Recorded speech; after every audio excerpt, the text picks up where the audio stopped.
Why is it so hard to prosecute? Why hasn't anyone been brought to justice over this? Because they didn't even begin to investigate the major lenders until the market had actually collapsed, which is completely contrary to what we did successfully in the savings and loan crisis, right? Even while the institutions were reporting they were the most profitable savings and loan in America, we knew they were frauds and we were moving to close them down.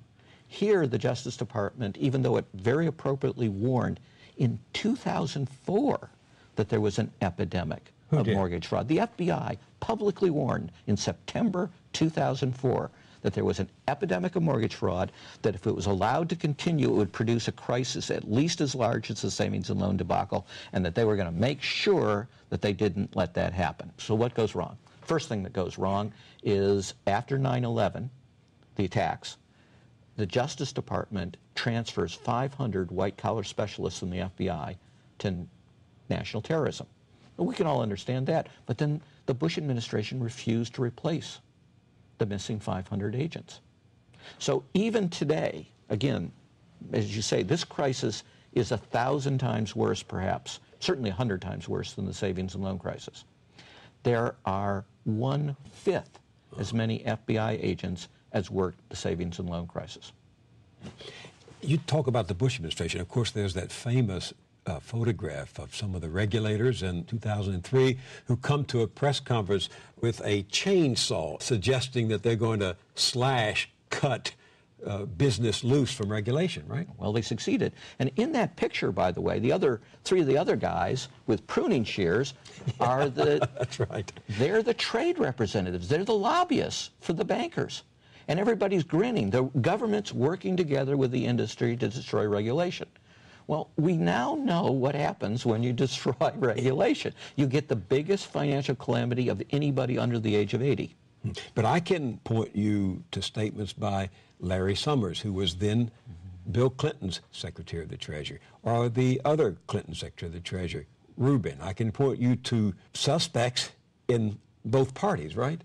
There were two really big things under the Clinton administration. One, they got rid of the law that came out of the real-world disasters of the Great Depression. We learned a lot of things in the Great Depression, and one is we had to separate what's called commercial banking from investment banking. That's the Glass-Steagall law. But we thought we were much smarter, supposedly, so we got rid of that law, and that was bipartisan. And the other thing is we passed a law because there was a very good regulator, Brooksley Born, that everybody should know about, probably doesn't. She tried to do the right thing to regulate one of these exotic derivatives that you're talking about. We call them CDS. And Summers, Rubin, and Phil Graham came together to say not only will we block this particular regulation, we will pass a law that says you can't regulate. And it's this type of derivative that is most involved in the AIG scandal. And AIG all by itself costs the same as the entire savings and loan debacle. Mastermind the economic recovery.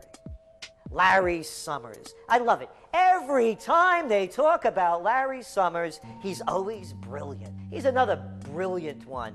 He's the one that helped dismantle the Glass-Steagall Act, the banking act that was put in place in the 1930s, so the banks couldn't become the banksters that they become. In the 1990s, you had the beginning of the derivatives bubble, thanks to people like Alan Greenspan, Rubin, Summers, a lot of the people who are now back in the Obama administration. And the derivatives, I think, are the centerpiece of this entire problem today.